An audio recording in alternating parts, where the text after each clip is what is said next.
¿Cuál es el antídoto para la ansiedad?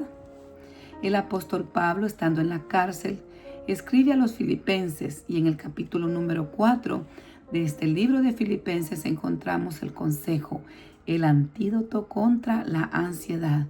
Y nos dice el consejo de la palabra del Señor que cuando estemos ansiosos nosotros debemos orar, pero que por nada estemos afanosos o ansiosos, pero que debemos orar con gratitud.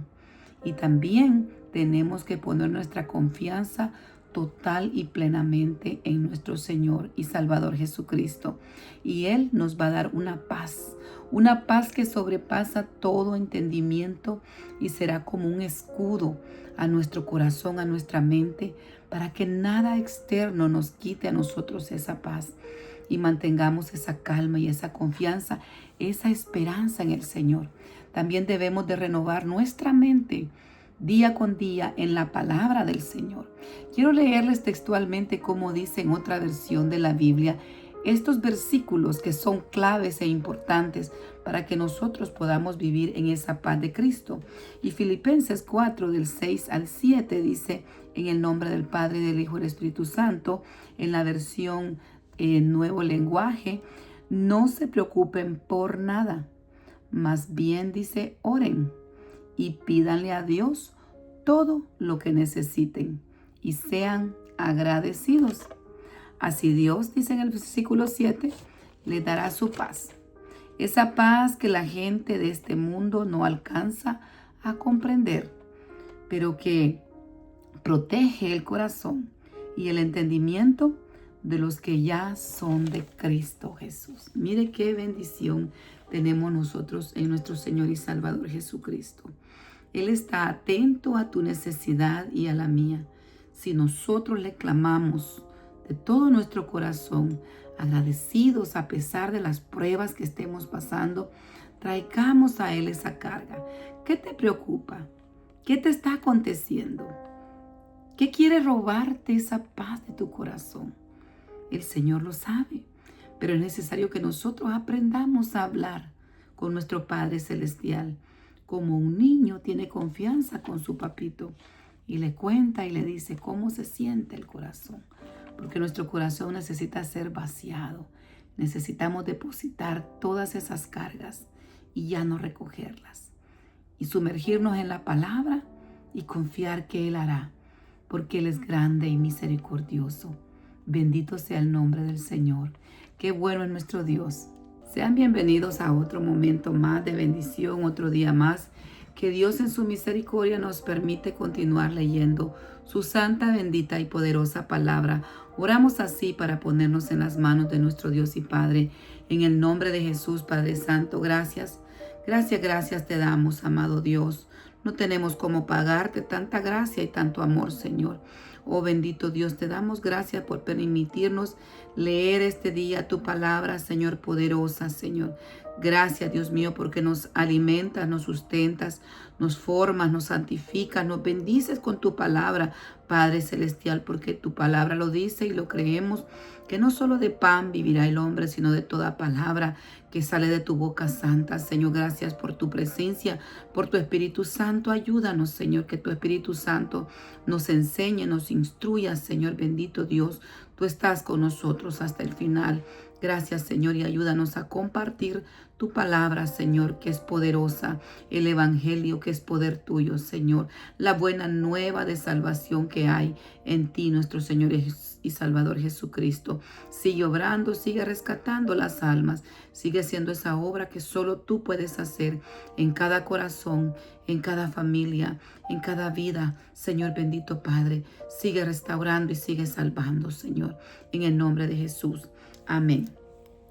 Amados hermanos, continuamos entonces con la lectura de la Biblia en el Antiguo Testamento. Estamos leyendo el libro de Primera de Crónicas y el día de ayer leíamos el capítulo número 13 y pudimos identificar en la lectura que el rey David decide trasladar el arca a Jerusalén, y aunque su intención era muy buena, pero no lo hicieron de la manera correcta, y pudimos ver ese deseo de David de honrar a Dios El rey David reconoce que es importante que la presencia de Dios, el arca de Dios, volviera a un lugar de honor dentro de la nación de Israel. Entonces se reúne con los líderes, consulta con los líderes y con el pueblo antes de actuar. Tenía muy buenas intenciones, pero realmente el método no era el adecuado, no era conforme a la ley y tenía él que obedecer. Entonces podemos ver nosotros que una buena intención no justifica una mala acción. Tenemos que ir combinada una buena intención y de acuerdo como Dios lo ha establecido en su palabra, así actuar. Entonces vemos que el error principal que él cometió fue trasladar el arca en una carreta, cuando la ley decía que debería ser trasladada por los levitas en sus hombros. Entonces esto demuestra que nosotros tenemos que tomar ese ejemplo y que para Dios es muy importante hacer las formas de la manera correcta y con buenas intenciones también. Vemos que la santidad y el temor de Dios es importante para que nosotros actuemos y le trabajemos al Señor, tanto dentro como fuera de su obra, así en la iglesia, en el altar, en todo lugar, porque nosotros tenemos que recordar que nuestro Dios es un Dios santo, puro, y para acercarnos a Él tenemos que hacerlo de la manera que Él ha dejado establecido. Y en esta ocasión vemos que Usa muere Usa, ¿por qué? Porque él tuvo una buena intención también, al igual que David, pero no debía de hacer lo que hizo. ¿Qué hizo él?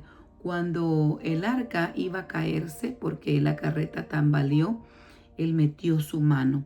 Usa metió la mano, inmediatamente quedó ahí, hizo facto, falleció. Entonces sabemos que nuestro Dios es santo, es tan puro y tan santo que nosotros no podemos acercarnos así a nuestra manera. Ahora nosotros en la gracia podemos acercarnos ante el trono de su gracia cubiertos con la sangre de Cristo. Pero en aquel entonces, en el Antiguo Testamento, era el sumo sacerdote que una vez al año entraba al lugar santísimo y tenía que estar bien delante del Señor. Entonces vemos que para Dios es importante que nosotros sigamos sus instrucciones al pie de la letra, porque si no podemos fracasar y podemos ir en contra de su voluntad y vemos que las consecuencias para nuestras vidas son graves. Entonces David se llenó de tristeza por lo que pasó, pero también de temor. Y dijo, bueno, nos vamos a llevar ahorita el arca. Y el arca fue trasladada a la casa de Obed-Edom. David estaba lleno de temor, pero también de confusión. Y deja el arca temporalmente en esta casa de este varón Obed-Edom. Y en solo 3 meses, dice la palabra, que esa casa fue bendecida. La presencia de Dios bendice abundantemente la casa y la familia de este hombre. Entonces podemos ver que sí le dieron la importancia, la actitud con la que la recibieron, porque nosotros tenemos que darle gracias al Señor cuando nuestro hogar, nuestra vida, el espacio y las cosas que Él mismo nos ha dado sirven para darle gloria a su nombre, sirven para servirle a Él y para servirle al pueblo. Y vemos, gracias a Dios, qué bendición llegó a la casa de Obed-Edom.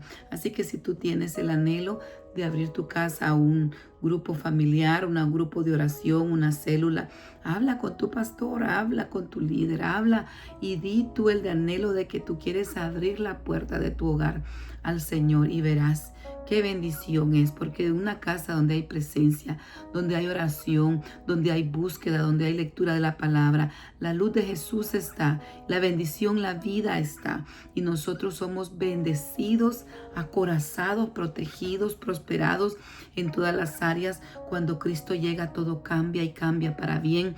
Ábrele las puertas primeramente de tu corazón, porque tenemos que ser creyentes genuinos y verdaderos para poderle servir, ser instruidos en la palabra. Dios ha dejado en su misericordia los siervos del Señor, los ministerios para la edificación de la iglesia. Entonces tenemos que ser formados, instruidos, para que nosotros también, perdón hermanos, que hay una alarma por acá, que podamos ser instruidos para nosotros también enseñar a otros, si es la voluntad de Dios, porque los ministerios los da el Señor. Entonces vimos que realmente en el capítulo número 14 que leímos, gloria a Dios, permítame chequear nada más, la señal se ha perdido, dice.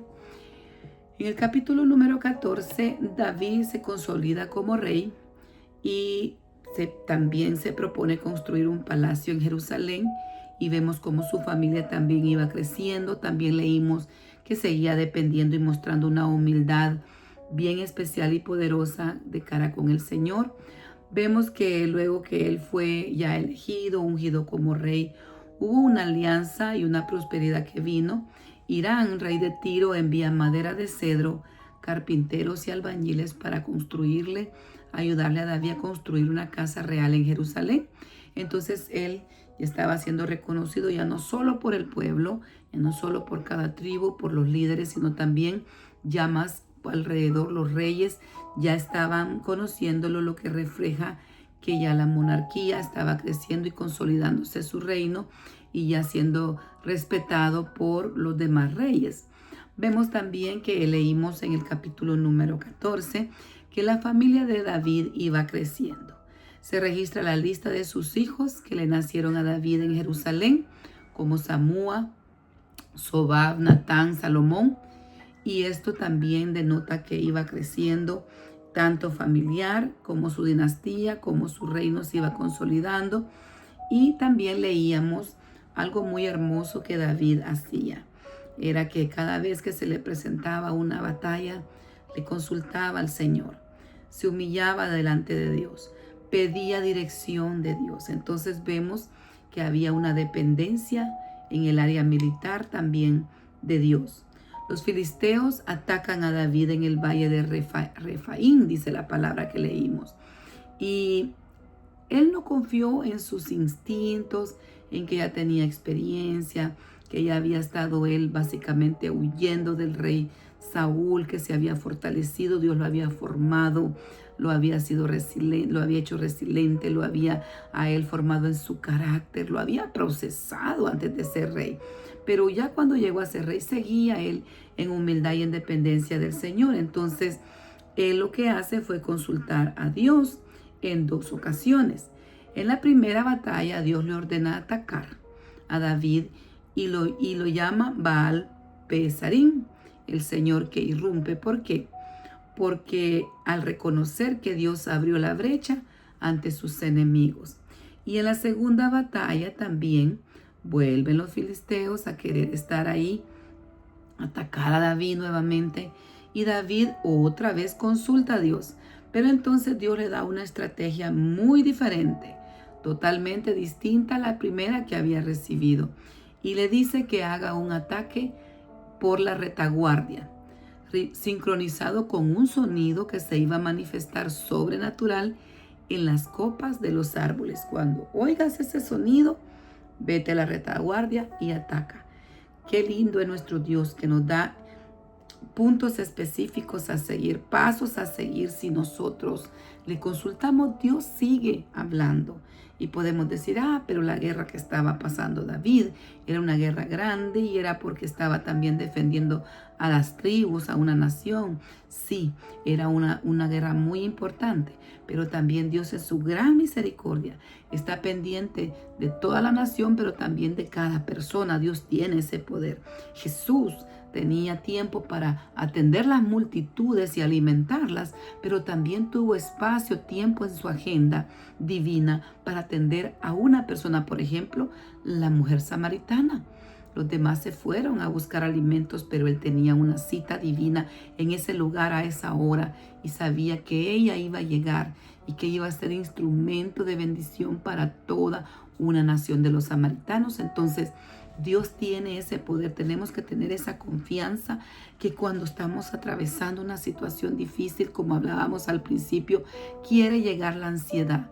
Pero el Señor nos deja las pautas a seguir ante esa guerra, que nos dice esta batalla silenciosa que nosotros estamos atravesando en nuestra mente, en nuestro ser. Ora con gratitud.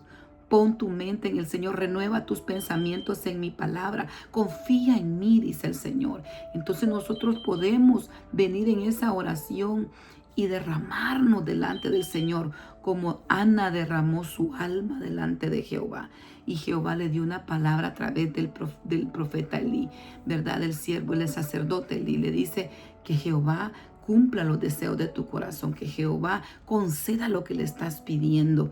Y recibió esa palabra, y ella, después de llorar, de derramar sus lágrimas, ella se levantó diferente. ¿Cuántas veces lo hemos experimentado? Que nosotros hemos estado en situaciones que no hemos hallado qué hacer. Sentimos, ya no puedo más, Señor. Dime qué hacer. Y Dios te da una palabra, porque el Señor nos sigue hablando. El Espíritu Santo nos habla a nuestro espíritu, a nuestro ser. Poderoso es Dios para darnos una palabra con voz audible. Lo hemos experimentado. Lo hemos visto, porque el Señor es real. El Señor es el mismo de ayer, de ahora y siempre. Hay tantos testimonios que compartir, no solo lo que hemos visto en nuestros hermanos, cómo Dios los ha auxiliado en sus batallas, en sus procesos, también momentos duros que hemos vivido donde hemos clamado a Dios y el Señor nos ha dado una palabra que nos trae paz. Esa paz que sobrepasa todo entendimiento. Esa paz que muchos no van a entender. ¿Por qué estás así aún con una sonrisa en tus labios cuando estás pasando semejante prueba? ¿Por qué estás así? Porque la paz que Cristo da llena todo nuestro ser y protege nuestro corazón, protege nuestra mente. Y nosotros venimos y nos aferramos a las promesas reales y firmes de Dios. Y nuestra esperanza está viva y nuestra fe está firme. Nuestra confianza está en el Señor. Y el Señor nos ayuda a tener paz en la tormenta y a esperar también con paciencia. Con paciencia. Pacientemente esperé a Jehová. Y Él me respondió. Así como le respondió a David en su búsqueda, en su consulta de cómo él iba, si iba o no iba a la guerra. Y Dios no solo le decía si ve, sino que también le decía cómo debía de ir. Vemos nosotros la importancia de la humildad que tenemos que demostrar ante Dios y la búsqueda constante de esa dirección divina. David no confió en su experiencia, en sus habilidades, en que él ya había sido guerrero en muchas batallas. No, David siguió confiando y dependiendo total y únicamente de Dios. Dependía de la voluntad de Dios y seguía al pie de la letra las estrategias que Dios le decía que hiciera. Es importante aprender a escuchar, pero también a obedecer. Así que vamos a leer ahora los capítulos 15 y 16 de Primera de Crónicas, que es lo que nos corresponde leer en este día para la gloria y la honra del Señor. Y la palabra de Dios la leemos honrando al Padre, al Hijo y al Espíritu Santo.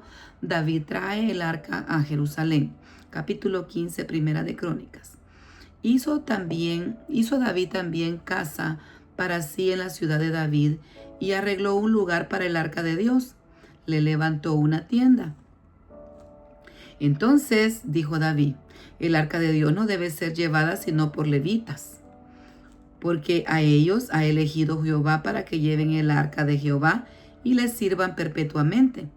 Y congregó David a todo Israel en Jerusalén para que pasasen el arca de Jehová a su lugar, el cual le había él preparado. Reunió también David a los hijos de Aarón y a los levitas. De los hijos de Coat, Uriel el principal y sus hermanos 120. De los hijos de Merari, Asaías el principal y sus hermanos 220. De los hijos de Gersón, Joel el principal y sus hermanos 130. De los hijos de Elisafán, Semaías el principal y sus hermanos 200. De los hijos de Hebrón, Eliel el principal y sus hermanos 80. De los hijos de Uziel, Aminadab el principal y sus hermanos 112. Y llamó David a los sacerdotes Sadoc y Abiatar, y a los levitas Uriel y Asaías, Joel, Semaías, Eliel, Aminadab. Y les dijo, vosotros sois los principales padres de las familias de los levitas. Santificaos vosotros y vuestros hermanos, y pasad el arca de Jehová, Dios de Israel, al lugar que he preparado, pues por no haberlo hecho así, vosotros la primera vez, Jehová nuestro Dios nos quebrantó, por cuanto no le buscamos según su ordenanza. Así los sacerdotes y los levitas se santificaron para traer el arca de Jehová, Dios de Israel. Y los hijos de los levitas trajeron el arca de Dios puesta sobre sus hombros en las barras, como lo había mandado Moisés conforme a la palabra de Jehová. Asimismo David a los principales de los levitas que designasen de sus hermanos a cantores con instrumentos de música, con salterios, con arpas y címbalos que resonasen y alzasen la voz con alegría. Y los levitas designaron a Emán, hijo de Joel, de sus hermanos, a Asaf, hijo de Berequías, de los hijos de Merari, de sus hermanos, a Etán, hijo de Cusaías, y con ellos sus hermanos del segundo orden, a Zacarías, Saasiel, Semiramot, Jehiel, Uni, Eliab, Benaía, Maasaías, Matatías, Elifeleu, Micnías, Obededón y Jehiel, los porteros. Así Emán, Asaf y Etán eran los cantores, sonaban címbalos de bronce. Y Zacarías, Asiel, Semiramot, Jehiel, Uni, Eliab, Maasaía, Benaía, con salterios sobre Alamón, Matatías, Elifeleu, Micnías, Obededón, Jehiel y Asasías tenían arpas afiladas con la octava para dirigir. Y Kenanías, principal de los levitas en la música, fue puesto para dirigir el canto, porque era entendido en ello. Berequías y Elcana eran porteros del arca, y Sebanías y Josafat, Natanael, Amasías, Zacarías, Benaías y Eliezer, sacerdotes, tocaban las trompetas delante del arca. Obededón y Jeías eran también porteros del arca. David pues y los ancianos de Israel y los capitanes de millares fueron a traer el arca del pacto de Jehová de casa de Obededón con alegría. Y ayudando Dios a los levitas que llevaban el arca del pacto de Jehová, santificaron 7 novillos y 7 carneros. Y David iba vestido de lino fino, y también todos los levitas que llevaban el arca, asimismo los cantores y Quemanías eran maestros de canto entre los cantores. Llevaba también David sobre sí un efod de lino. De esta manera llevaba todo Israel el arca del pacto de Jehová, con júbilo y sonido de bocina y trompetas y címbalos al son de salterios y arpas. Pero cuando el arca del pacto de Jehová llegó a la ciudad de David, Mical, hija de Saúl, mirando por una ventana, vio al rey David que saltaba y danzaba, y lo menospreció en su corazón. Capítulo 16. Así trajeron el arca de Dios y la pusieron en medio de la tienda que David había levantado para ella, y ofrecieron holocaustos y sacrificios de paz delante de Dios. Y cuando David acabó de ofrecer el holocausto y los sacrificios de paz, bendijo al pueblo en el nombre de Jehová y repartió a todo Israel, asimismo como mujeres, a cada una torta de pan, una pieza de carne y una torta de pasas. Y puso delante del arca de Jehová ministros de los levitas para que tocasen y confesasen: lo hacen a Jehová, Dios de Israel. Asaf, el primero, el segundo de él, Zacarías, Jeliel, Semiramot, Jehiel, Matatías, Eliab, Benaías, Obededón y Jehiel. Asaf con sus instrumentos de salterio y arpas, pero Asaf sonaba los címbalos. También los sacerdotes Benaías y Jahaziel sonaban continuamente las trompetas delante del arca del pacto. Salmo de acción de gracias de David.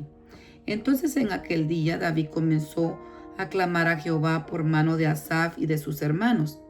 Alabad a Jehová, invocad su nombre, dad a conocer a los pueblos sus obras, cantad a él, cantadle salmos, alabadle de todas sus maravillas, gloriaos en su santo nombre, alégrese el corazón de los que buscan a Jehová. Buscad a Jehová y su poder, buscad su rostro continuamente. Haced memoria de las maravillas que ha hecho, de sus prodigios, de los juicios de su boca. Oh vosotros hijos de Israel, sus siervos, hijos de Jacob, sus escogidos. Jehová, Él es nuestro Dios. Sus juicios están en toda la tierra.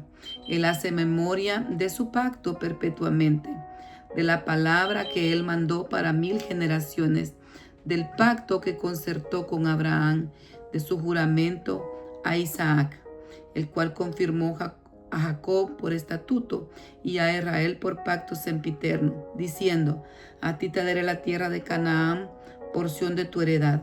Cuando ellos eran pocos en número, pocos y forasteros en ella, y andaban de nación en nación, de un reino a otro, no permitió que nadie los oprimiese. Antes, por amor de ellos, castigó a los reyes. No toquéis, dijo, a mis ungidos, ni hagáis mal a mis profetas. Cantad a Jehová toda la tierra, proclamad de día el día de su salvación. Cantad entre las gentes su gloria, y en todos los pueblos sus maravillas, porque grande es Jehová y digno de suprema alabanza y de ser temido sobre todos los dioses, porque todos los dioses de los pueblos son ídolos, mas Jehová hizo los cielos. Alabanza y magnificencia delante de él, poder y alegría en su morada. Tributad a Jehová, oh familias de los pueblos, dad a Jehová gloria y poder. Dad a Jehová la honra debida a su nombre. Traer ofrenda y venir delante de él, postraos delante de Jehová en la hermosura de su santidad. Temer en su presencia toda la tierra. El mundo será aún establecido para que no se conmueva. Alégrense los cielos y gócese la tierra, y digan en las naciones: Jehová reina. Resuena el mar y su plenitud, alégrese el campo y todo lo que contiene. Entonces cantarán los árboles de los bosques delante de Jehová, porque viene a juzgar la tierra. Aclamad a Jehová, porque él es bueno, porque su misericordia es eterna. Y decid: salvaos, oh Jehová, salvación nuestra. Recógenos y líbranos de las naciones, para que confesemos tu santo nombre y nos gloriemos en tus alabanzas. Bendito sea Jehová, Dios de Israel, de la eternidad a la eternidad. Y todo el pueblo, y dijo todo el pueblo: amén, y alabó a Jehová. Los levitas encargados del arca, del versículo 37 en adelante. Y dejó ahí delante del arca del pacto de Jehová a Asaph y a sus hermanos, para que ministrasen de continuo delante del arca, cada cosa en su día. Y Obededón y sus 68 hermanos, y Obededón hijo de Jedutún, y a Josa como porteros. Asimismo el sacerdote Sadoc a los sacerdotes sus hermanos delante del tabernáculo de Jehová, en lugar alto que estaba en Gabaón, para que sacrificasen continuamente a mañana y tarde holocaustos a Jehová en el altar del holocausto, conforme a todo lo que está escrito en la ley de Jehová, que él prescribió a Israel, y con ellos a Emán y a Jedutún, y a los otros escogidos, declarados por sus nombres, para glorificar a Jehová, porque es eterna su misericordia. Con ellos a Emán y a Jedutún con trompetas y címbalos, para que los que tocaban con los otros instrumentos de música de Dios, y a los hijos de Jedutún para porteros. Y todo el pueblo fue cada uno a su casa, y David se volvió para bendecir su casa. Así terminamos los 2 capítulos correspondientes a este día en el Antiguo Testamento, Primera de Crónicas. Damos gracias al Señor. Vamos avanzando. Ahora pasamos nosotros a continuar leyendo el libro de Colosenses, que hemos iniciado el día de ayer. Leíamos el capítulo número 1. Y este capítulo número 1 se destaca por exaltar la supremacía de Cristo. Qué importante es leer este capítulo. Pablo escribe este libro hermoso a los de Colosa y empieza con un saludo y una oración de agradecimiento por su fe y el amor que los creyentes habían demostrado. También detalla la identidad de Jesucristo, nuestro Señor y Salvador, y confiesa, declara, afirma algo que usted y yo tenemos que tener seguro, tenemos que confesarlo y nosotros pronunciar y proclamar que Jesucristo es Dios, que es Dios creador, y concluye con un llamado a permanecer firmes en el Evangelio. Perdón que no puedo apagar esta alarma. Gloria sea al Señor. Hay una alarma que está encendida. Disculpen, hermanos, que no puedo ahorita apagarla. Disculpen los inconvenientes, los ruidos. Entonces vimos uno de los temas, pues fue esa oración que Pablo la hace pidiendo sabiduría, pidiendo también por el crecimiento espiritual de los creyentes. Pablo ora para que sean llenos del conocimiento, les dice, de la voluntad de Dios.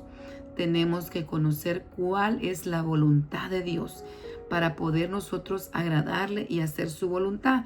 En aquel día dice la palabra que muchos dirán: Señor, Señor, si en tu nombre hablamos nuevas lenguas, en tu nombre echamos fuera demonios, en tu nombre hicimos esto o aquello, y el Señor les dirá: apartaos de mí, hacedores de maldad, no los conozco. Porque cuando no hacemos la voluntad de Dios, como Él también ha establecido, nosotros hacemos nuestra voluntad, nuestra manera. Queremos vivir el evangelio como nosotros queremos, como a nosotros nos parece. No permitimos que el Espíritu Santo nos enseñe, ni los líderes, ni los maestros, ni el pastor. Nosotros estamos en desobediencia. Entonces, no todo aquel que diga Señor, Señor, entrará al reino de los cielos. Tenemos que estar atentos, anhelar hacer su voluntad. Y Pablo ora para que ellos tengan ese crecimiento en la voluntad de Dios, ese conocimiento de su voluntad. También anhelémonos nosotros y pidamos: Padre, permítanos hacer tu voluntad, que es perfecta. Amén. Y con toda sabiduría espiritual también Pablo ora para que sean llenos de inteligencia y esa sabiduría que todos nosotros necesitamos. Y la Biblia nos enseña: el principio de la sabiduría es el temor de Jehová. Entonces, ¿cuál es el propósito? Es que tanto ellos como nosotros, ahora que leemos esta hermosa palabra, vivamos de una manera digna del Señor. Subrayemos eso. Vivir una vida digna del Señor, dando fruto de toda buena obra y fortaleciéndonos cada uno de nosotros en el poder de su palabra, de su verdad. También pudimos identificar que el Señor nos habla acerca del tema de la redención y la liberación, que es la obra que Cristo Jesús ha hecho. Pablo les recuerda y el cambio radical que Dios hizo en sus vidas, también en las nuestras. ¿Qué hacíamos antes lejos del Señor? Nos da vergüenza acordarnos. Tantas cosas malas, tantas ofensas que hicimos a Dios, tanto dolor que le causamos a nuestra familia cuando andábamos lejos del Señor, o las veces que hemos caído de la gracia, las veces que nos hemos alejado del Señor, nos hemos alejado de su palabra, hemos vuelto al mundo, hemos hecho tanto pecado, pero en su gran misericordia el Señor nos levanta, nos restaura, nos da nuevas oportunidades, pero tenemos nosotros que valorar esa nueva vida que Dios nos ha dado. Entonces el Señor nos explica que nos ha librado del poder de las tinieblas.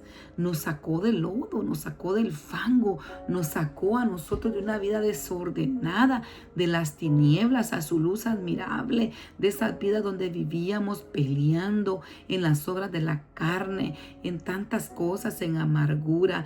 Teníamos raíces profundas de amargura y no nos dábamos cuenta. Cuánto rencor, cuánto dolor, cuánto odio, cuántas cosas teníamos. Y nosotros como seres humanos tenemos que pedirle al Señor que limpie nuestro corazón, porque sobre toda cosa guardada, guarda tu corazón. Del corazón mana la vida, pero tenemos nosotros que protegerlo para que no dejemos entrar. Y si ha entrado algo malo, no dejemos entrar cosas que el enemigo, pensamientos, ideas, anhelos, deseos desordenados, concupiscencia, deseos desenfrenados, que no nos dominen. Tenemos que luchar día a día para que nosotros no seamos dominados de esa oscuridad, de esas tinieblas, que se vayan. Cuando venga un mal pensamiento, luchar que se vaya. Renunciar a eso, a la tentación, en el nombre de Jesús. Porque el Señor nos recuerda con lo que hemos leído, que Él nos ha librado de ese poder de las tinieblas y nos ha trasladado al reino de su Hijo amado Jesucristo, en quien tenemos perdón de pecados, redención y vida eterna. Así que vemos nosotros también el otro tema que leímos en este hermoso capítulo, es la supremacía y la deidad de Cristo. Jesucristo es Dios. Nos enseña la palabra que Cristo es la imagen de Dios, se describe como la imagen del Dios invisible y el primogénito de toda creación. Él es el creador también. Para Él, en Él y en Él estamos todos. En Él y para Él fueron creadas todas las cosas, tanto las visibles como las invisibles. Su reino es real, su reino es eterno y su reino ya está establecido primeramente en nuestros corazones. Él tiene un reino glorioso, Él es el Rey de gloria. Pero un día también vendrá a establecer ese reino física y literalmente en esta tierra, establecer el reino milenial. Nosotros tenemos que seguirnos preparando. El Espíritu Santo y su palabra nos prepara. Nosotros tenemos que disponer nuestro corazón y también hacer el tiempo para leer la palabra y que el Señor nos siga instruyendo. Entonces también la palabra que leíamos nos enseña que Jesucristo es el sustentador de todas las cosas. Por Él subsisten, permanecen unidas en Él. Qué hermoso. Además, Cristo Jesús es la cabeza de la iglesia. Él es el primero en todo y posee la máxima autoridad. Toda autoridad se le ha sido dada en los cielos, en la tierra y debajo de la tierra. Su nombre está sobre todo nombre y en su nombre hay poder. Y nosotros como creyentes, hijos obedientes, podemos tener esa bendición de tomar ese poder y reprender todo lo que está estorbando, tener nosotros la victoria si podemos creer, pero tenemos que mantenernos para ello en obediencia, en paz, en santidad. Podemos nosotros también tomar esa autoridad, porque sin obediencia no hay autoridad. Tenemos que estar en sujeción en Cristo para estar en ese orden y poder también nosotros ver su gloria. También vemos que el Señor nos permitió leer acerca de la reconciliación con Dios. Éramos extraños antes, éramos enemigos de Dios, éramos nada más criaturas. Muchas personas dicen, pero todos somos hijos de Dios. No, todos hemos sido creados por Él. Pero a los que confiesan su nombre santo, a los que creen que Jesucristo es el Señor y Salvador, que Dios lo mandó, Dios Padre lo mandó, como dice su palabra, porque de tal manera amó Dios al mundo que envió a su Hijo unigénito para que todo aquel que en Él cree no se pierda, mas tenga vida eterna. Entonces, cuando nosotros hacemos esa confesión de fe y creemos de todo corazón, venimos a ser parte de la familia de Dios. Ahí sí tenemos nuestro Padre Celestial. Él nos adopta, Él nos compra, nos lava con su sangre, mi Señor y Salvador Jesucristo, nos hace aceptos para el Padre, nosotros nos reconcilia al Señor a través de su Hijo amado por el sacrificio que Cristo Jesús hizo en la cruz del Calvario. Entonces también el objetivo es que nos presentemos santos, sin mancha, sin arruga e irreprensibles, que estemos irreprensibles alma, cuerpo y espíritu para el día del Señor. Y al final también nos hace un llamado el Señor a permanecer firmes en la fe, perseverando. El capítulo que leíamos concluye con una exhortación valiosa e importante que debemos de confiar en el Evangelio. El Evangelio es poder de Dios, así lo dice en Romanos. Y hemos recibido nosotros salvación tan hermosa y tan grande. Para nosotros es por gracia, pero a Cristo le dio su vida, le costó todo, sufrió, soportó. Él dio su sangre, derramó hasta la última gota de sangre para pagar nuestra deuda y nos ha comprado. Y que nosotros, ¿qué debemos hacer? No apartarnos de esa fe y de esa esperanza, permanecer firmes, marchando hasta el final. Pablo mismo se presenta como un siervo que sufre, pero sufre con gozo. Con gozo, ¿por qué? Porque está anunciando el mensaje de verdad.